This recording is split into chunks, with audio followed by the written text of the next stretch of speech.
I know I can tell you how it works. I'd like this. How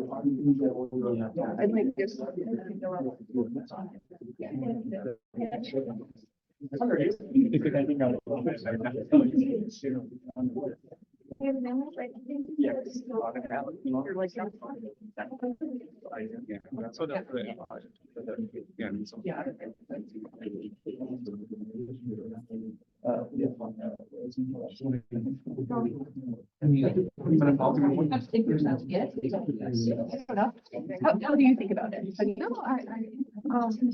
All right, welcome back, everyone. You heard about his work. I'm really excited to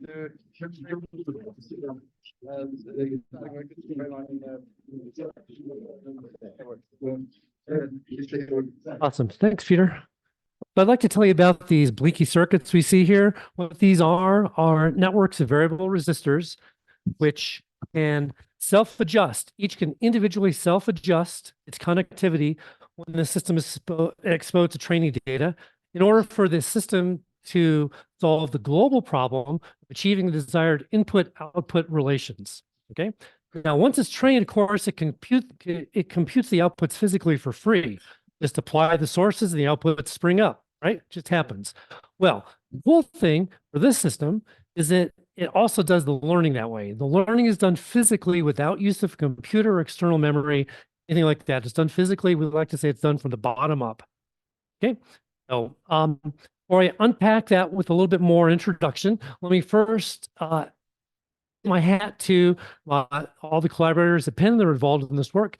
Everybody's here except Jacob and Ben. I want to give a special shout out to Sam, who literally, he's a fantastic postdoc.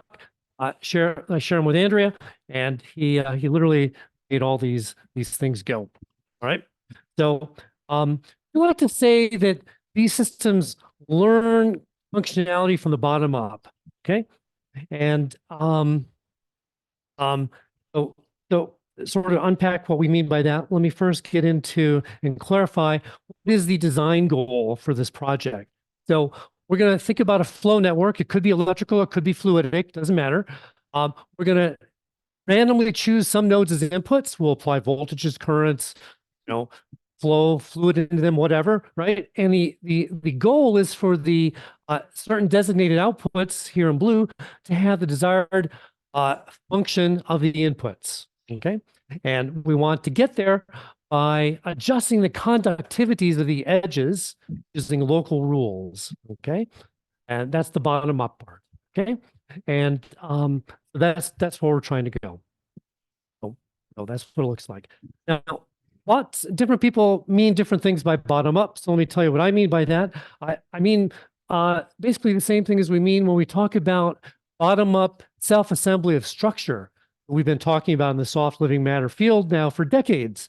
Okay, for eons, nature has self-assembled materials, and we have gotten in on this game ourselves, and we know how to do this. And you can take macromolecules with fairly simple local interactions and just throw them into a pot, okay, and they will self-assemble on their own. There's nobody with a blueprint looking at this or picking up molecules and putting them where they need to go. There's no oversight. It just does it from the bottom up all by itself. Okay, so if that's bottom up self-assembly of structure, we're talking about here bottom up self-assembly of function. And we don't do this yet. Well, we're trying to in the project I'm going to tell you about. The only really prior examples I know that do this are biological. And the brain in particular learns from the bottom up. Okay. So there's no brain that tells this brain how to operate. Okay, it figures out things all by itself, right? And this confers some advantages. So let's contrast the brain with an artificial neural network. Say chat GTP and the brain with sort of comparable numbers of degrees of freedom they can adjust to their tasks. Well, in the computer, the artificial neural network, the individual elements are far faster, far less noisy, right? Less prone to error than in the brain, but yet the brain, of course, is far more capable and far more energy efficient than an artificial neural network. Why? Well, we think because of the bottom-up advantage. And what we want is to gain some of that brain-like bottom-up magic in our electrical circuits. Okay, so that's where we're going. Now, how are we going to get there? Well, we're going to do it with a contrastive learning scheme called coupled learning, and it's very similar to equilibrium propagation, and it's the brainchild of Naki and Andrea, her group. And here's how it works. So it's contrastive as the name suggests. So we're going to compare and contrast the behavior of the circuit under two different boundary conditions. One is apply your inputs and you see what you get. If it's trained, you're happy. If it's not trained, the outputs are wrong. Okay, so you get upset. What do you do when you get upset? Well, you're going to grab the output nodes and you're going to nudge them closer to the desired values. Effectively, you're going to turn these inputs in, we're going to take these output nodes and turn them into inputs. We're also going to apply voltages to the output nodes as well as the input nodes based on the error. Okay, and that's how you show it the training data. And these two systems, I want to emphasize, it's the same circuit. They have the same conductivities. Okay, we call those the learning degrees of freedom. The conductivities are the same two cases because they're just two different boundary conditions. But the physical degrees of freedom, the currents, the voltages, they're different in the two systems because they have different voltage conditions, right? Different boundary conditions. So the physical degrees of freedom, the things that get computed for free by the physics, those are different, these two systems. All right. Now, here's a pop quiz, and this is the crux that makes the whole thing work. Under which of these circuits takes more power to run? Free case or the clamp case? Okay, which takes more power to run? And the answer is, of course, the clamped case because you've pulled it away from where it wanted to be. You've imposed extra boundary conditions, so you're going to dissipate more energy. In the mechanical case that Eli was talking about this morning, it's even easier to see that. So if it's springs and you're tugging the nodes certain ways and the output nodes didn't go to the right places, so you grab them and pull them where you want them to be. Of course, if you let go, they spring back. You increase the mechanical energy. You let go, it springs back. Mechanical energy increased. So clamping it always raises the energy. And because of that, thanks to the physics, okay, we can build a learning rule that's local. And so just to contrast what we would ordinarily do is you would define a loss function that's desired minus free, square it, and gradient descent on that. Okay, and you got to square it because you don't know which one is bigger. We do. We know that the clamped power is greater than the free power, so we can use the powers as proxies for the loss function. Okay. And since this is positive, we don't have to square it. And let's just do a little bit of calculus to see how that works out. Well, here's gradient descent on our loss function, okay? The contrast function, clamp minus free. Now, these quantities themselves are global. You have to sum over all the edges of the voltage drop squared times the conductivity.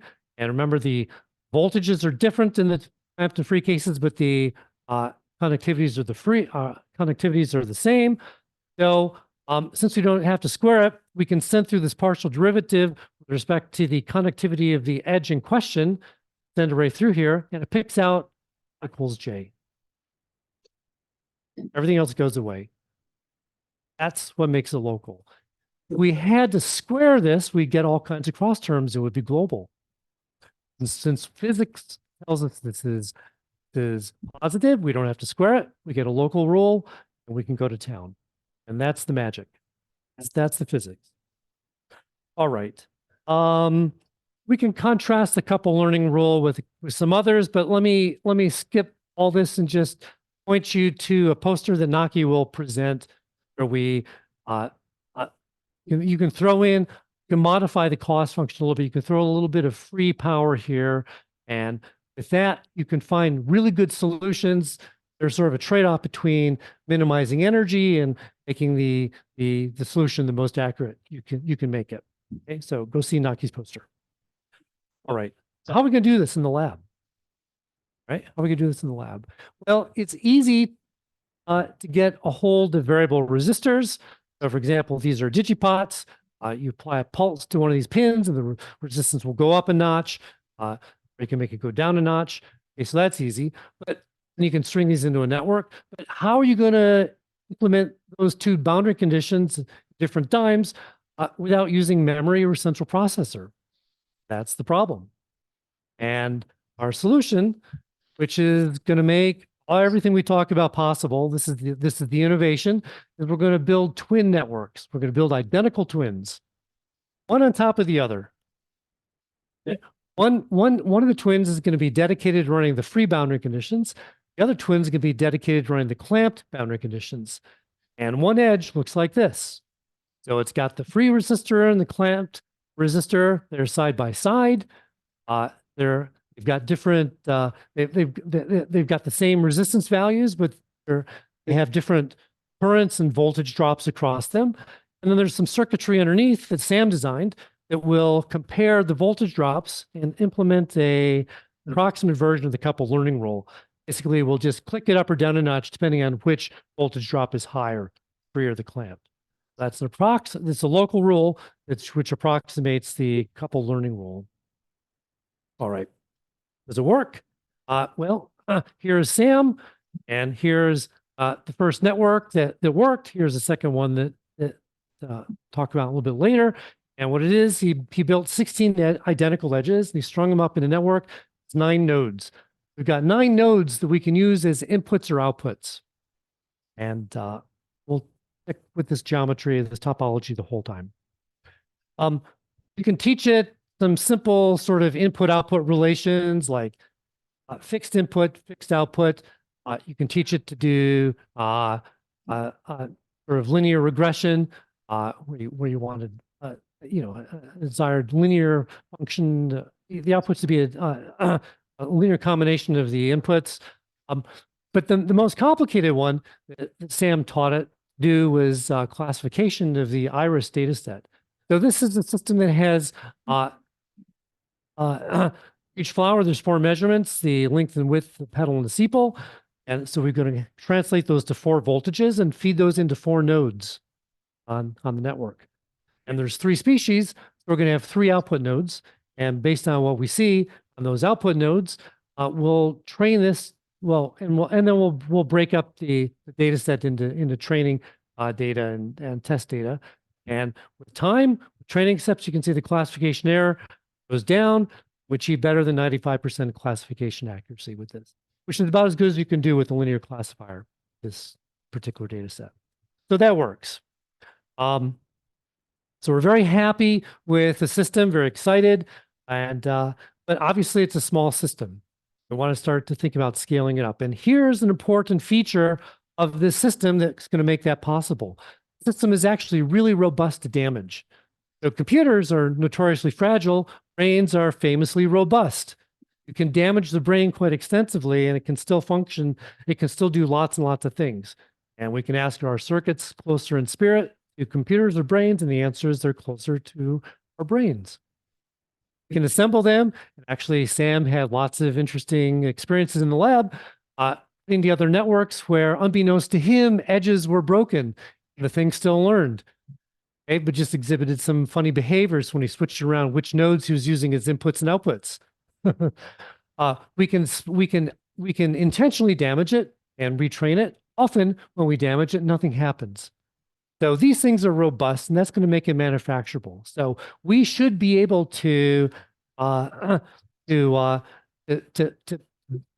scale up these systems.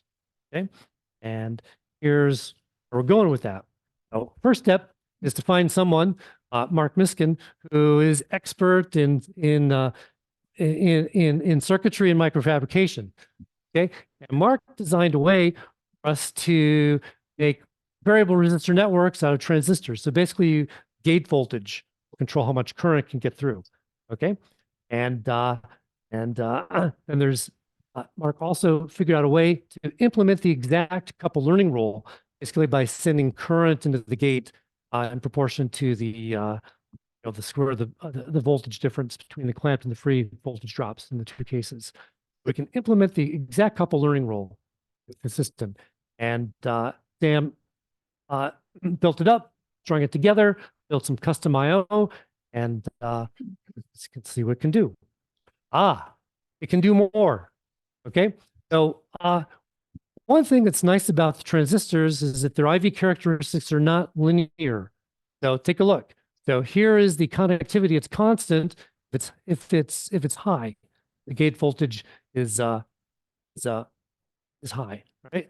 So on the other hand, the conductivity is low. If the gate voltage is low, the conductivity depends on the voltage conditions of the transistor. So this is the nonlinear circuit element. Because it's nonlinear, like in artificial neural networks, that confers some magic to the system that allows it to have greater capabilities. So for example, perhaps it could learn the XOR function. Our other system can't.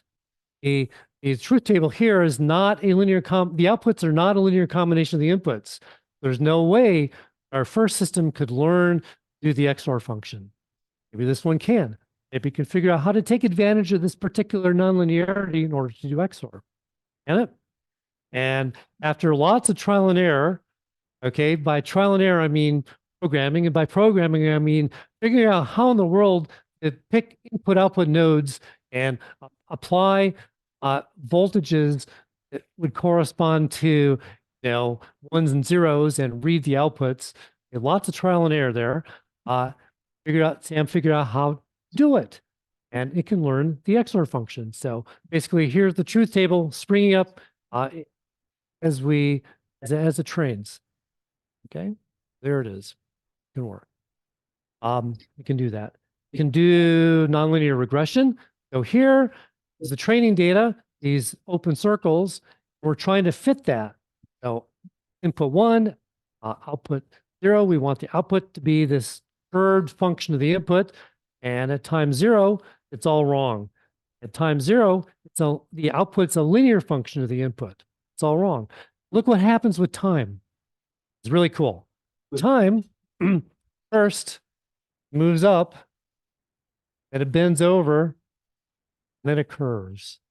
But actually, figure out how to do the task by moments, okay?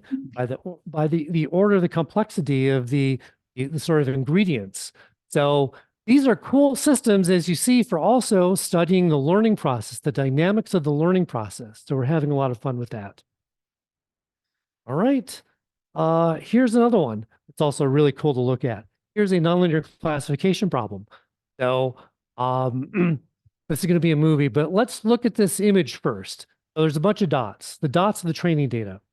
You see there's two colors of dots, blue and gold. And the difference, it switches from blue to gold sort of around here. And we would like to then be able to tell if you give it an arbitrary input-output value somewhere in this plane, whether it belongs to the blue class or the gold class. Okay? And at time 0, that's what the background color is. That's the actual behavior of the circuit. You can see the decision boundary is this black mess over here. The blue's on one side and gold's on the other. It's all wrong. Let's watch what happens with time as it learns. Decision boundary is over, tilts, then it curves, and look at that. Learned nonlinear classification. There's a cool task, right? And also think about looking at the conductance of the edges and see how they change during the learning process and so forth. So there's lots and lots of cool physics to look at in this regard. Okay. And I encourage you to go visit Sam's poster. Sam's going to give a poster on this. More details, so you can go check that out. All right. So play again. All right. So then here's where we're at. We've come up with a second generation, breadboarded it with transistors, and that's looking good. We're happy with the circuitry.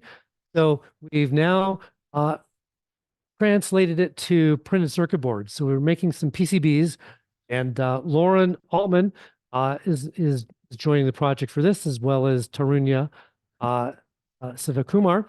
And we've got a few of these. We're testing these.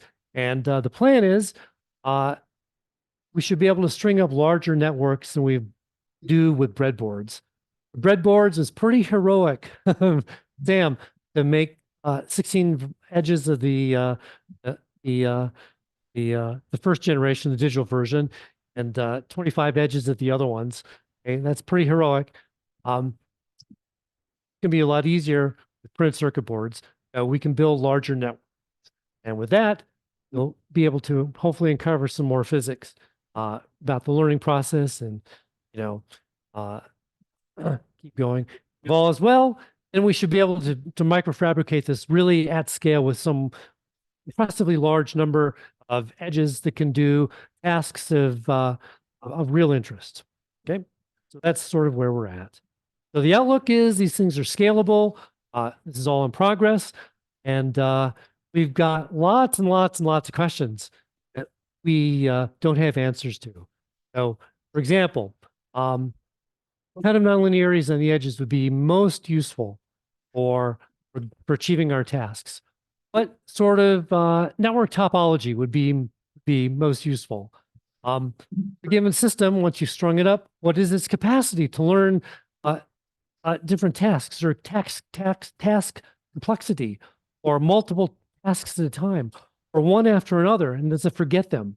There's just tons and tons of cool questions to ask. We can think about niche applications. We can think about physics as a physics of the learning process. And we can also think about doing some of these sorts of things in other network platforms. So microfluidic, mechanical, as Eli was alluding to this morning, and maybe even biophysical. And with regards to mechanical, that Eli gave a shout out to Lauren. Lauren is going to give a talk later on this week about the mechanical case. All right. So that, let me stop here. Thank my collaborators again, and see if I'd be happy if I can answer any questions.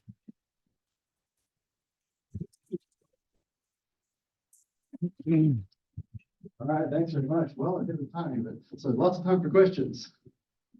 All right at the back. Yeah, so famously for, Barbour-Albert networks, if you take out, dominant nodes, of course, you can destroy the network, but if you take out random nodes, it's very, very little affected.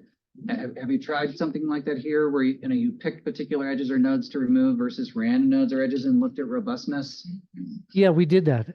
Regions, but I wasn't really sure of the scope of the studies there, or if you said it, I may have just missed it. Oh,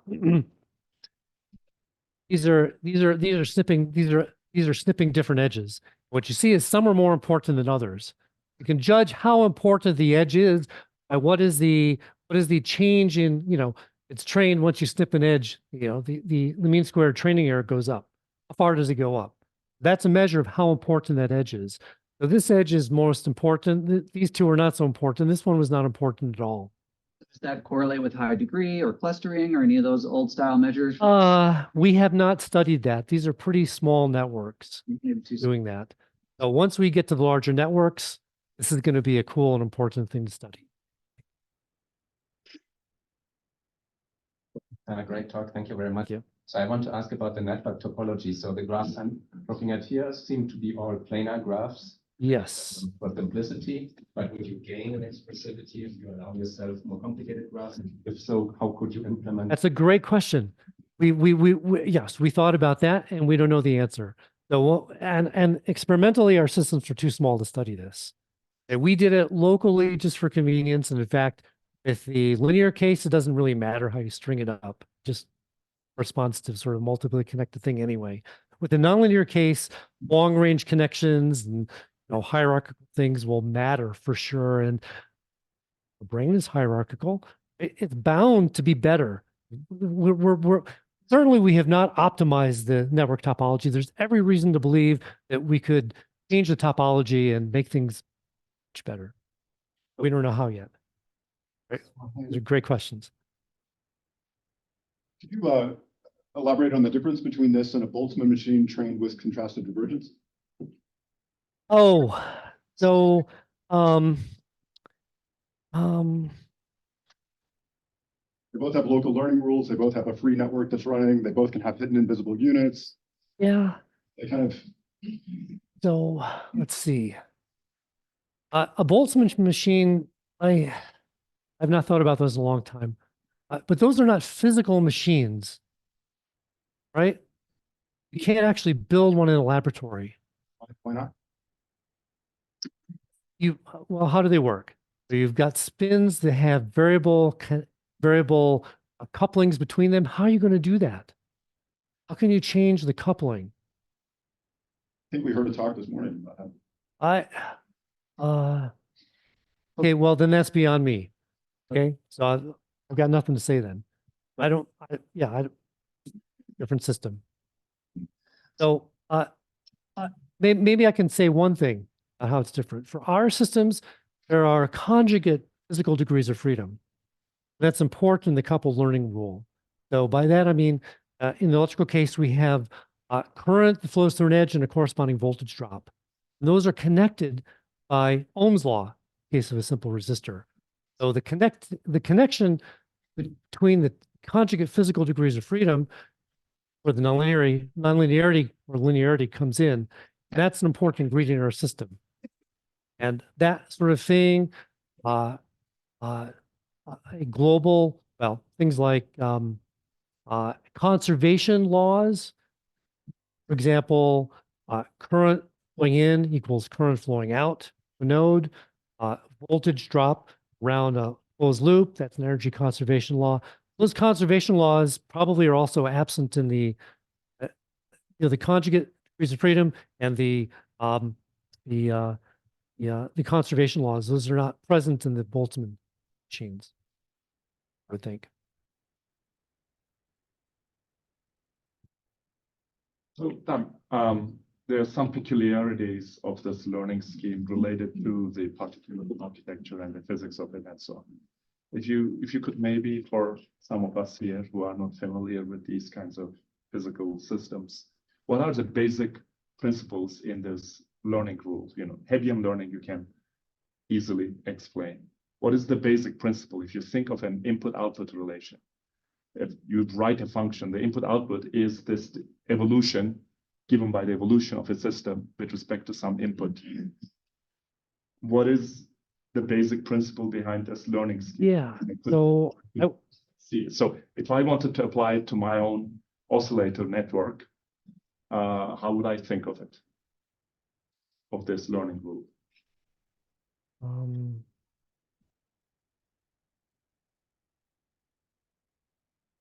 to go back to the right slide. Oh, here. So, for me, there's two ingredients. Physics comes into play two ways. One is in doing the computation. So you apply the inputs, the outputs spring up for free. Okay. Physics does the computation for you. Okay? So that's one place where physics comes in. And in the case of electrical networks, if you wanted to model them on a computer, you'd be doing Kirchhoff's laws, these conservation laws. So those are the physics. Those are the ingredients that are involved in the physical computation. Physics involved in that. Forward propagation. I'm asking about the learning process. The learning process involves basically contrasting these two different sets of boundary conditions, realizing that you necessarily dissipate more power in this case. That happens physically. Physically, you must dissipate more power. And the consequence of that is that you can do this little argument that I wrote over here to come up with a coupled learning rule. But where it starts is the fact, right? It's the crux. It's the fact, physical fact. It's the physics dissipate more power in the clamp case than in the free case. We have time for at least one more question and then maybe two, depending on how quick you answer, in the red of this. Yeah, I just wanted to add some comment to the other question about the Boltzmann machine. Marcelo, go for it. Yeah, so I've been working on the Boltzmann machine as well, and I can say that by using the same technology, we can implement the Boltzmann machine. we learned here. So the rules are local, as you said, and there's no difference in that. But one thing that hasn't been explored is the fact of how to self-update this parameters. This is something that we can do very easily with the twin circuits. But that's something all the people that work on Boltzmann machines usually do it for inference, right? Self-updating is something that we solve very neatly with these twin circuits. And the other difference is that here is basically supervised learning, like unsupervised learning with contrastive I divergence. mean, unsupervised learning implies supervised learning, right? It's not like a joint distribution, and so you could ask it for the conditionals. That's a statement of fact. Okay, but well, the point is that with this twin circuitry, we can implement Boltzmann machines, okay? And it's different because this can actually self-update the parameters. There's no intervention from an outside computer into this. That's the main difference. I think maybe one final last question. There's prerogative. I want to understand this small thing. So here, both the clamp and the voltages in both the clamp and free would change as the circuit is learning, right? Not the inputs, only the outputs. I meant to say, Yeah. the internal voltages would change for both of them. Correct. Voltage drop across each edge will be different. Change, both of them are learning. So do you find sort of multiple solutions depending on the initial condition or something? Ah, great question. So these are highly undetermined. There's many more degrees of freedom than there are constraints. So there's lots of solutions. The solution you end up with depends on where you started. Absolutely, for sure. Ways of thinking about what class of solutions you get, or is that different? I don't think we have anything intelligible to say on that. Awesome. I think with that, we should end there. But of course, if you have more questions, we have the questions that will be coming out relatively soon. So thank you very much. Yeah.